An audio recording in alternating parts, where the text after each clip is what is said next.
et à améliorer leur bien-être à travers des actions concrètes. La feuille de route validée par le Collège des chefs d'État de la Confédération nous permettra de créer des opportunités d'échange, de stimuler les investissements et de promouvoir un développement durable dans nos pays. Le Sahel est riche de ressources naturelles et de potentialités inexploitées. Nous nous engageons à investir dans des projets structurants et intégrateurs qui favoriseront la croissance économique, la création d'emplois et l'accès aux services sociaux de base pour tous nos citoyens. Nous portons une attention particulière à la jeunesse et aux femmes, véritables moteurs de notre développement. Le dynamisme et leur créativité sont des atouts majeurs pour l'avenir de la Confédération. Je tiens également à saluer nos diasporas qui, par leur engagement et leur soutien indéfectible, constituent un levier solide pour l'AES. Chère population de la Confédération des États du Sahel, le chemin parcouru est encourageant. Les succès enregistrés dans le domaine de la défense et de la sécurité sont indéniables et ont permis d'élargir notre coopération à d'autres secteurs clés.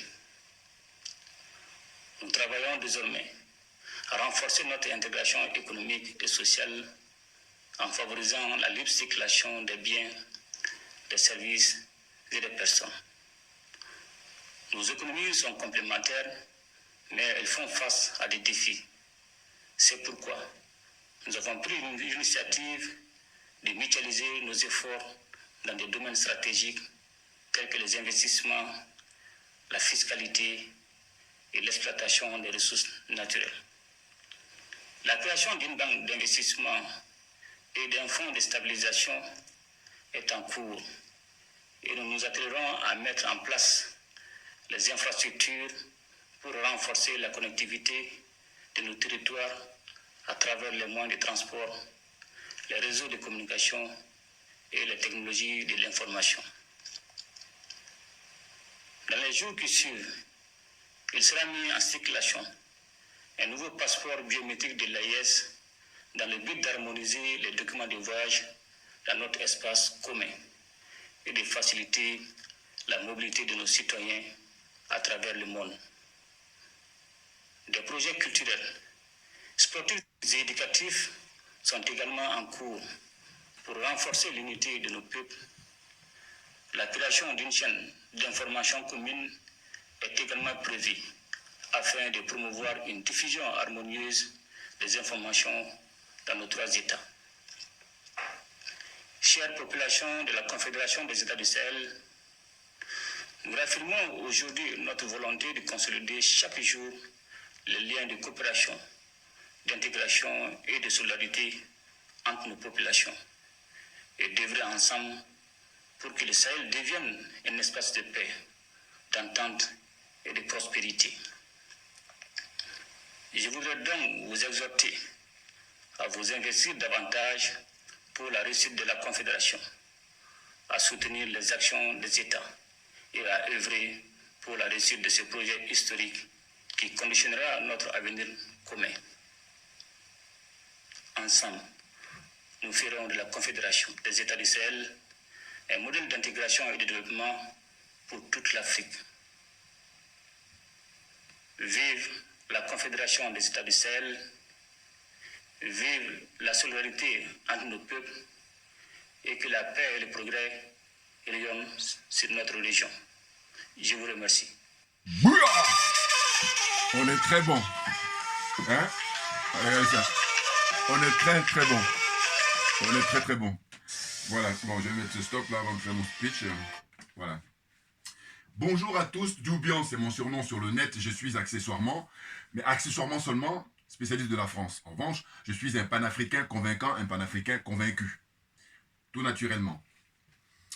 Donc, de quoi s'agit-il? Ben, écoutez, on a écouté là le colonel Assimi Goïta, son excellence, il est le président de l'AES depuis le mois de septembre, septembre 2024, donc pour un an, Après, ça va être soit le général Tchiani ou soit le capitaine Ibrahim Traoré. Voilà, à tour de rôle. On est dans l'excellence là, le niveau est très élevé parce qu'on a affaire à des gens qui sont sérieux. Voyez-vous, ce sont des hommes providentiels, hein. Ça je me tue à le dire, j'insiste, je persiste, je signe. Hein. Des hommes providentiels au Mali, en l'occurrence les colonels, avec Assimi Goïta à la tête, des hommes providentiels au Burkina Faso avec le capitaine Ibrahim Traoré, et des hommes providentiels au Niger avec le général Tchiani. C'est tout.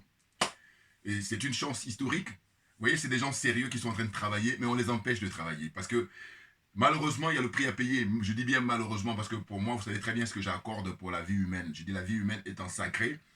Un seul mort, on arrête tout pour savoir pourquoi il est mort. Or, on a en face de nous des gens qui ont juste l'apparence d'être humains, mais qui ne sont pas des êtres humains. Parce qu'il ne suffit pas de dire que je suis un être humain. Ça, c'est la théorie. Dans la pratique, ça donne quoi? Or, dans la pratique, personne. Donc, c'est juste l'apparence qu'ils ont. Comme on vous dit souvent, tout ce qui brille n'est pas de l'or. Voilà. Pour la matière, quand on parle de l'or, vous êtes convaincu. Mais c'est pareil pour l'être humain. Hein. Moi, alors, selon moi, en tout cas, c'est pareil. Voilà. Donc, c'est des gens qui ont juste l'apparence. Donc là, voyez-vous, il a fait un discours très intéressant où ce qui m'a poussé à montrer les stress, c'est quand il a dit que le Sahel est riche de ressources. Voilà, c'est important de le dire. Mais oui, non, parce que là, il y a une succession de générations. Et il se trouve que la génération d'aujourd'hui, qui ont le pouvoir au Mali, au Burkina et au Niger, ils ne sont pas complexés, ils ne sont pas corrompus et ils ne sont pas aliénés. Ce n'est pas le cas de Sassou Nguesso, ce n'est pas le cas de Paul Biya, ce n'est pas le cas d'Alassane Draman Ouattara, ce n'est pas le cas de Macky Sall et consorts, ceux qui suivent là, sont complexés, mes amis là du Sénégal. C'est le complexe et c'est... dans une certaine mesure, l'aliénation, parce que je vous dis, c'est toujours des questions de degré. Il y en a qui sont à plus et puis moins. Ben, ça va être ils ont une petite dose quand même d'aliénation, clairement. Ils sont complexés. Ça, par contre, ils ont une grosse dose de complexe. Oui, parce qu'ils ont besoin d'avoir des... Non, enfin bon, je m'arrête. Regardez mes anciennes vidéos, je reviendrai un autre jour. Non, ce qui nous intéresse, c'est le discours prononcé par son excellence Assimi Goïta, qui a la pêche. Et il se trouve que eux, ils empêchent personne d'avancer. Hein. Sauf qu'eux, on les empêche d'avancer. Pourquoi? Parce qu'en fait, tous ces esclaves de maison là, que j'ai cités tout à l'heure, hein, Foria Singbe, Patrice Talon, la liste est longue, vous voyez. Eh bien, ce sont eux qui les empêchent, alors qu'eux, ils leur disent, vivez votre vie à la CEDEAO, éclatez-vous là-bas, c'est votre choix. Mais laissez-nous, on va nous faire notre bonheur, on va créer notre bonheur dans notre espace. Et là, c'est sérieux, vous savez.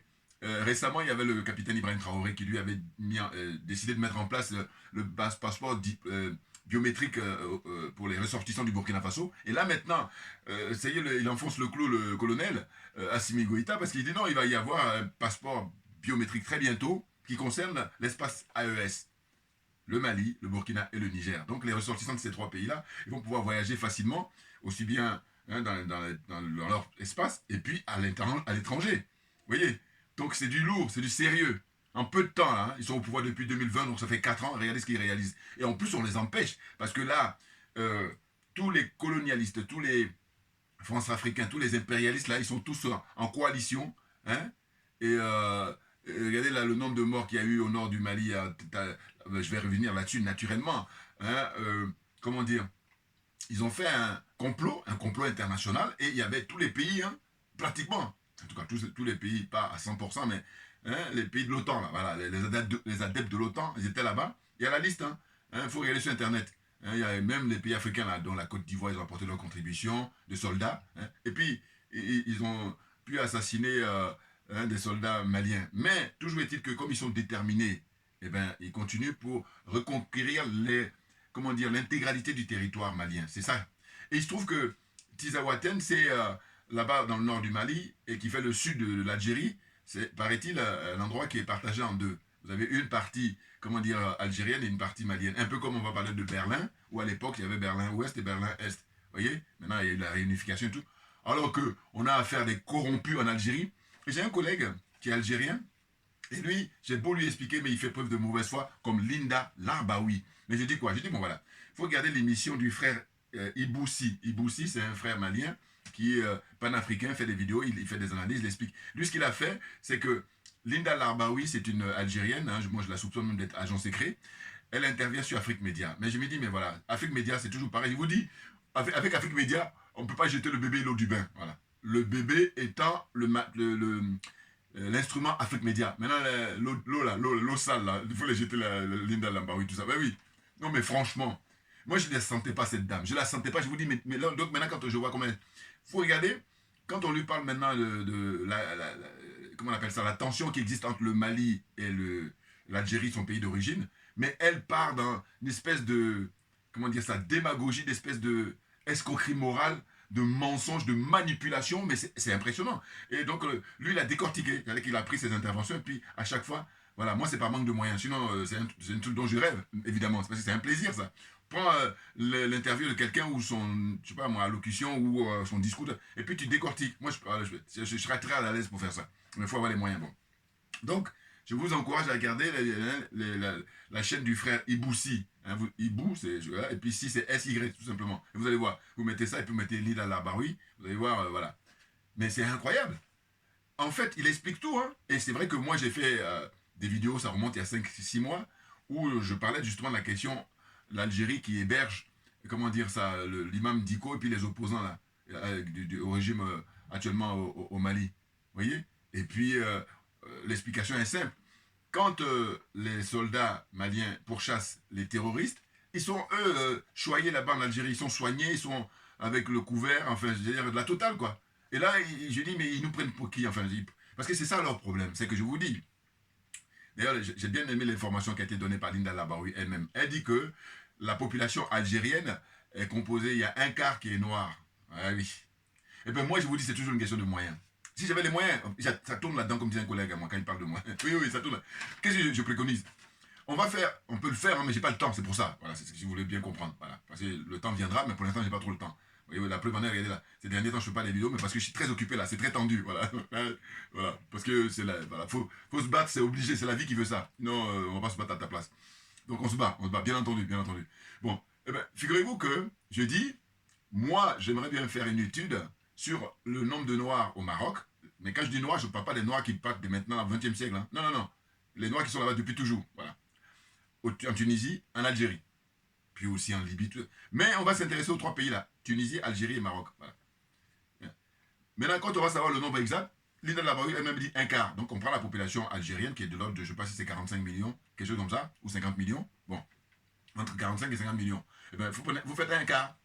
Mais c'est énorme. Donc, première phase, c'est énorme. Deuxième phase, je dis, bon, qu'est-ce qu'ils occupent comme poste? Ah ben oui. Ouais. Ils occupent quoi comme poste? Hein, au niveau ministériel, au niveau les postes de la hiérarchie là dans le pays. Qu'est-ce qu'ils occupent? Ah, ça m'intéresse. En Algérie, au Maroc et en Tunisie. Ceux qui ont les informations, apportez-moi, ça m'intéresse en commentaire. Ah oui, oui. C'est pour ça que moi, les dirigeants africains, là, voilà, ceux à qui j'ai dédié ça, là, hein, je dis c'est ça, des aliénés, ce sont des complexés, ce sont des corrompus, et voilà, et puis j'ai ajouté, on est dans la zone des jaloux et des sorciers, bon, tout fait. En fait, moi j'aimerais, je vous dis toujours avoir tort, mais il se trouve que malheureusement, plus le temps passe, plus mon slogan là, il est confirmé, mais à mort. Mais oui, mais non, mais c'est dingue. Parce que ce sont eux les responsables la politique qui sont au pouvoir actuellement en Afrique, qui sont les France-Africains, ce sont eux qui sont les premiers responsables de nos malheurs. Je répète, les dirigeants, hein, l'élite africaine, France-africain, c'est qui sont les adeptes qui adorent la France, là, qui sont amoureux de la France, enfin, ils sont prêts à tout. Ils se mettent à poil, ils vendent leur âme, tout ce que vous voulez, hein, adhérer à des obédiences obscures, tout ça. Bon, et bien ce sont ces gens-là, retenez-le bien, qui sont responsables de nos malheurs. Ce sont les premiers. Après viennent maintenant les impérialistes, les blancs, là. Voilà. Alors, il faut être sérieux pour dire ça, et reconnaître ça une bonne fois pour toutes, pour qu'on puisse avancer. J'ai pas le temps, avec les trolls, là. Allez-y jouer au bac à ça. Bon, donc, qu'est-ce qu'il a dit dans son discours, hein, son excellence Assimi Goïta? Mais il a dit que, en fait, il va y avoir là maintenant un passeport biométrique pour l'AES, clairement, et puis surtout la création d'une banque d'investissement. Alors là, ça préfigure hein, la mort du CFA. Alors il y a des jaloux là qui sont en train de dire oui, mais vous parlez pas. Mais vous inquiétez pas. Moi, personnellement, si c'est mon sentiment perso, hein, j'ai comme l'impression que ils vont annoncer ça en décembre 2024. Je peux me tromper, hein, je dis bien encore une fois, je peux me tromper. Mais en même temps, je souhaite que ça soit ça. Je vous dis, comme le CFA a été mis en place en décembre 1945, voilà, j'ai dit, mais il faut faire pareil. Le symbole, ça compte. En politique, c'est hyper important. Voilà. On fait ça quand on est sérieux. Hein. Quand on n'est pas sérieux, on fait autre chose. Bon, chacun fait ce qu'il veut. Vous voyez? Donc, il a parlé aussi. Hein, moi, je crois que sur le plan culturel et tout ça, ils vont renforcer tout. Non, ils sont en train de travailler. Et puis, c'est surtout la prise de conscience du fait que dans cette zone-là, c'est la zone la plus riche au monde. Regardez, au XXe siècle, quand on regardait, il y a des pays qui n'étaient même pas à la hauteur des pays africains. Oh là, au XXIe siècle, Hein, ce sont eux qui donnent des aides. C'est la honte. Oh là là, mais c'est ça qui m'insupporte. Et faire ces vidéos, c'est le minimum pour le dénoncer, tout ça. Mais oui, non, parce que, attendez, tout le monde sait aujourd'hui, au XXIe siècle, que c'est le continent qui a été gâté par la nature. On est gâté par la nature. Je ne dis pas incidence géologique, je sais pas quoi là. Des intellos là qui ont plein de diplômes et puis ils disent ça aussi. Parce qu'ils sont abrutis, parce qu'ils sont dans la corruption morale, ils sont dans ce que j'appelle la paresse intellectuelle, voilà. Parce que c'est facile de réciter des trucs en air. Au lieu de réfléchir 2 secondes, de quoi on parle? Je dis je répète toujours ça parce que ça me touche ça. Je dis mais quand ils trouvent les richesses dans leur propre sol, il n'y a pas d'incidence géologique. Mais quand c'est en Afrique, ça devient, oh c'est méprisant. Parce que c'est que ça veut dire, ça veut dire que nous on n'a pas droit à ça. Vous voyez? Et donc en fait, l'Algérie, je l'ai dit dans ma vidéo passée, je le redis encore parce que je vois Linda Larbaoui, laquelle je n'ai jamais senti, et donc ça se confirme. Mais en fait, je dis que eux, quand les colonels sont arrivés au pouvoir, ils ont fait mine d'aider les colonels pour virer la France. Je l'ai dit dans ma vidéo passée, c'est pour ça que là, il n'y a rien d'actualité. J'ai dit que, je redis ce que j'ai dit en fait. J'ai dit, voilà, ce qu'ils veulent, c'est on pousse la France et puis maintenant on prend le fauteuil de la France. Non mais Nini, c'est pour ça que là, ils ont la haine. Et donc ils donnent les moyens pour déstabiliser le Mali là actuellement. Et puis, ce qui est fou, c'est de se dire quoi? C'est de dire, attendez, en Afrique, l'Algérie fait partie des pays depuis très longtemps à avoir un partenariat très très fort sur le plan militaire avec la Russie. Bon, ça a commencé depuis le XXe siècle. Maintenant, le Mali l'avait fait aussi avec Modibo Keïta, sauf que les Français l'ont renversé. Bon. Mais là, au XXIe siècle, les petits-enfants de Modibo Keïta se sont dit, bon, maintenant, nous, on appelle les Russes à la rescousse pour venir nous libérer. Et là, ils ont la haine, les Algériens. Ah là là là là. Donc je disais que le collègue qui est algérien aussi, qui fait de la mauvaise foi, c'est pas très grave parce qu'il n'a pas trop d'impact. Je n'aime pas du tout. Voilà, c'est entre lui et moi. Voyez-vous? Tandis que Linda Larbaoui, elle est suivie par plein d'Africains. Donc l'influence, intoxiquer les gens. Et donc quand je dis ça, je dis, faut arrêter, c'est fini, arrêtez de l'inviter. Parce que elle ne sert à rien. En tout cas pour nous, notre combat. Au contraire, elle est en train de s'aimer la zizanie, perturber les gens. Les gens ne sont pas déjà suffisamment informés. Mais si vous mettez des gens comme elle, qui, excusez-moi, hein. Allez, ça, j'enlève ça, voilà, laissez un message. Voilà. D'ailleurs, je vais mettre en mode avion. Excusez-moi, hein, parce que là, sinon on va m'embêter là. Voilà, mode avion, là, c'est terminé. Donc voilà, excusez-moi. Donc ce que je disais, c'est quoi? C'est que en fait, on est dans cette situation-là où très clairement, eh bien, faut arrêter à un moment donné.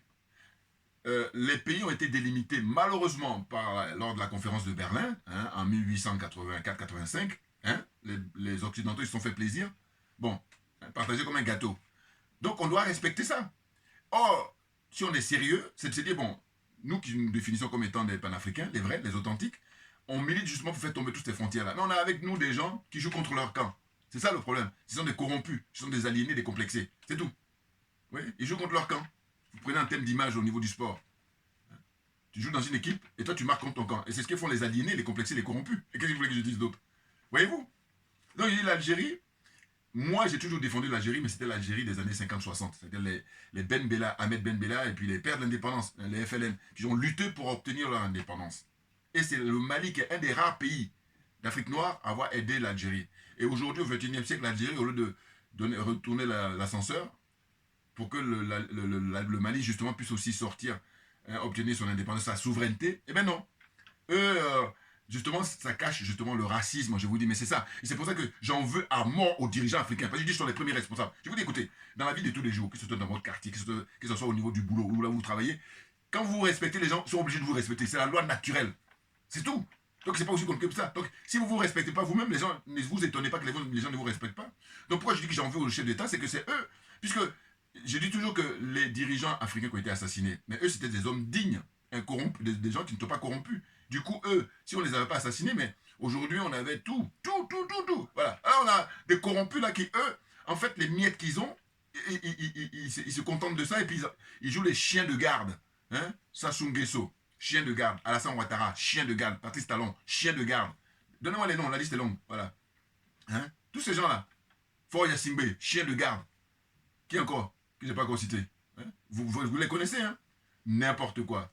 Non mais franchement, les choses sont simples.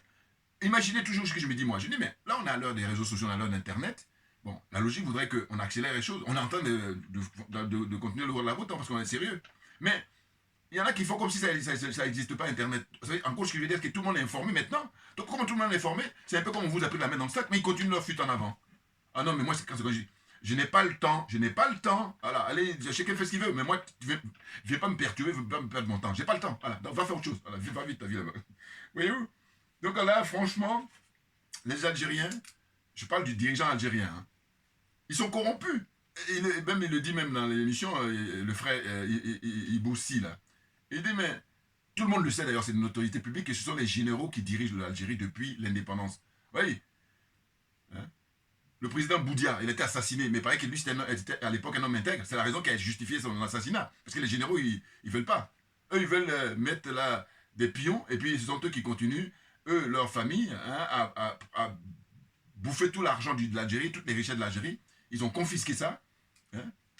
Et dans l'émission, en gros, j'ai suivi du début jusqu'à la fin, ce qu'il explique le frère Iboussi. Il dit que, en fait, à l'époque, l'Algérie, à la frontière justement à Tizawaten, là, eh ben, ce qui s'est passé, c'est qu'eux, ils ont investi beaucoup d'argent, hein, pour faire des recherches, à savoir que de leur côté, du côté algérien Tizawaten, il y a l'or, le pétrole, le gaz, tout ça. Maintenant, ils se sont dit, bon, comme c'est à la frontière, donc automatiquement, il doit y avoir de l'autre côté aussi. Donc, ils ont demandé aux dirigeants maliens de l'époque, les corrompus, la IBK et compagnie, hein, et donc, ils ont pu avoir la concession pour faire des recherches. Donc, ils ont vu le potentiel là-bas qu'il y a au niveau de l'hydrocarbures et puis toutes les richesses minières, là. Ils ont vu.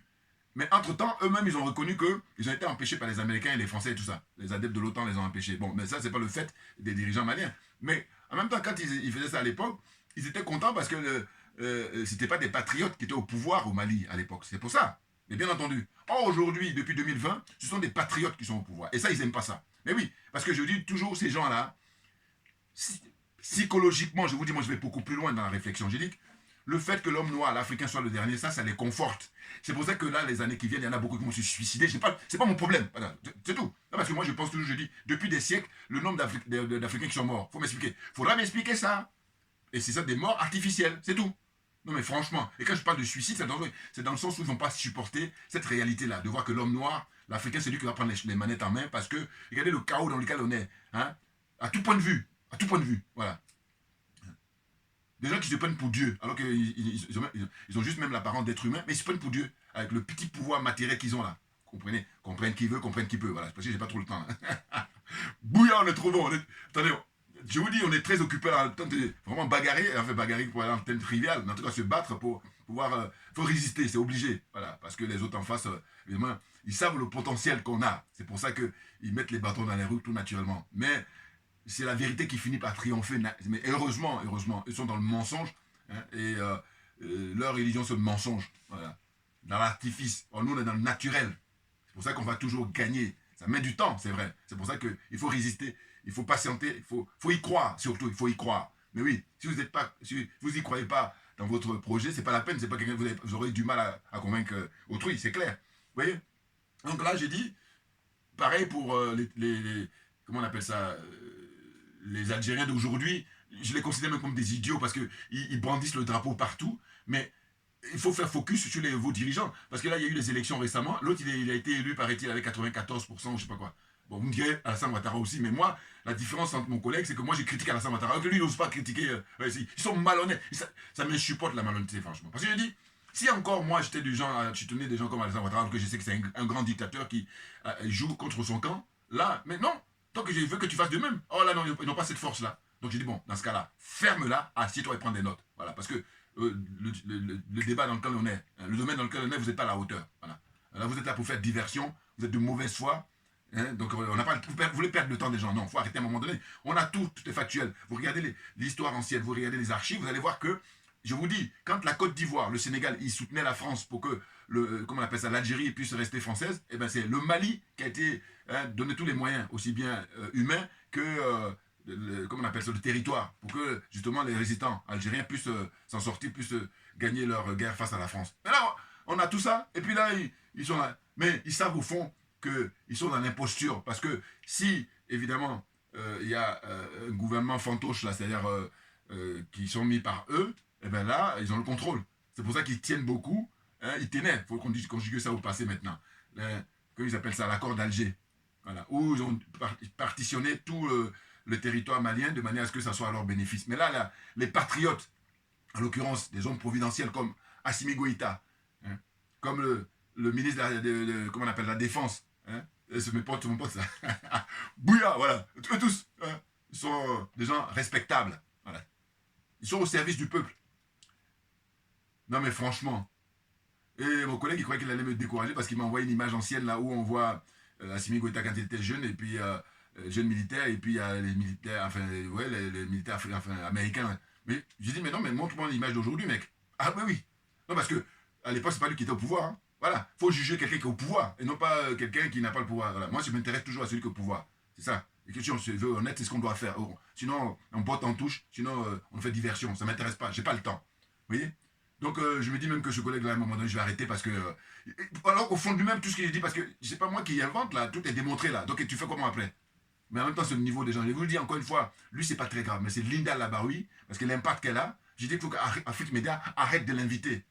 Parce que je dis, c'est à quoi ça me fait penser, je dis, voilà. C'est nous, Africains, notre problème. On est tellement complexés que le fait de l'inviter, elle, moi, quand c'est je dis, bon, dites-moi, quelle est la chaîne algérienne, la chaîne marocaine, la chaîne tunisienne, hein, l'Afrique du Nord, là, qui ont des noirs comme ça qui interviennent régulièrement. Dites-moi, moi je ne sais pas, mais dites-moi. Voilà. Non, mais il faut arrêter. Il faut appliquer la réciprocité. Point. Pas plus, pas moins. Enfin, voilà, je veux dire. C'est indiscutable là au XXIe siècle. Parce que ce à quoi ça me fait penser aussi, c'est un peu comme, vous voyez, quand les équipes nationales, là, ils prennent des Européens ou des autres pour venir. Non! Aujourd'hui, avec le qu'on a, il y a beaucoup de jeunes là qui peuvent gérer. Regardez Faye là, en Côte d'Ivoire. Bon, alors. Et puis si ça ne marche pas, on le remplace par un autre. Alors que vous recrutez d'autres là qui viennent pour dire n'importe quoi, qui viennent, ils sont payés. Et puis dans le cas du sport, eh ben, ils sont payés et puis il n'y a pas le résultat. Parce que si encore il y a le résultat, on dit bon, c'est équilibré. Mais c'est pas équilibré. Donc on est perdant. On est perdant parce qu'on est complètement lobotomisé, parce qu'on est sous l'influence comme ça, ancienne. Parce que pour moi, maintenant, c'est rétrograde. Hein? Donc j'ai dit le fait de faire intervenir Linda Labaroui là-bas, j'ai dit mais franchement, ils sont à ce niveau-là parce que ça les soulage psychologiquement de se dire, bon, comme elle est blanche, elle est algérienne et tout, donc non, je vais bien, mais à condition que, il faut donner des conditions. Là maintenant, là, compte tenu, on a vu ses limites, ben, il ne faut plus l'inviter. Oh, ils vont continuer. Ah non, mais c'est terrible, hein. Entre nous-mêmes, on ne se fait pas confiance. Pourquoi? Parce que, je vous dis, zone des jaloux et des sorciers, c'est la sorcellerie, ça. Voilà. Oh, mais on peut s'en sortir. C'est une question juste de volonté personnelle, volonté collective, et puis évidemment, volonté politique. Voilà, il y a du travail. Dieu seul sait s'il y a du travail. C'est pour ça que je dis toujours qu'il faut beaucoup d'argent, d'abord pour assurer la défense militaire, et puis après ça, beaucoup d'argent pour l'éducation. Pour qu'au moins, si la génération d'aujourd'hui c'est foutu, mais au moins les générations à venir, que ça puisse être réparé. Ben oui, parce qu'ici, là, quand je vous dis, vous voyez qu'il y a les mutuelles, il y a le métro, il y a le tramway, il y a tout ça, le confort de vie, mais c'est parce que leurs anciens ont bossé, même si c'est à notre détriment, mais c'est une réalité. Donc, appliquez juste ça, mais non, les mecs, ils non. Alors, maintenant, je dis quoi? Je dis, bon, si toi, tu n'y crois pas, c'est ton choix. Mais fous-moi la paix. Or, ce qu'on constate, c'est qu'ils n'y croient pas. C'est-à-dire qu'ils ne croient pas au projet. En disant non, c'est peine perdue parce qu'ils ont trop de force que nous, ils sont plus forts que nous. Ils n'y croient pas. Nous, alors que nous, c'est le contraire. Nous, on y croit. Donc, mais ce qui m'étonne, il dit, mais toi, tu n'y crois pas. Vas-y, vis ta vie là-bas, laisse-moi. Mais non, voilà, on me dira, oui, mais c'est. Oui, comprenne qui veut, comprenne qui peut. Donc, je vais m'arrêter là aujourd'hui et puis je reviendrai naturellement. Mais sachez, alors, toutes mes excuses pour ceux qui me suivent parce qu'ils disent, mais tiens, ça fait longtemps. Mais parce qu'on est au combat. Voilà, c'est ce que ça veut dire. Voilà, on n'en lâchera rien. Mais tout simplement parce que c'est nous qui avons raison. Dieu seul sait, Dieu seul sait. Merci beaucoup à votre attention. Les ancêtres le savent, ils sont au contrôle. Merci bien. À bientôt.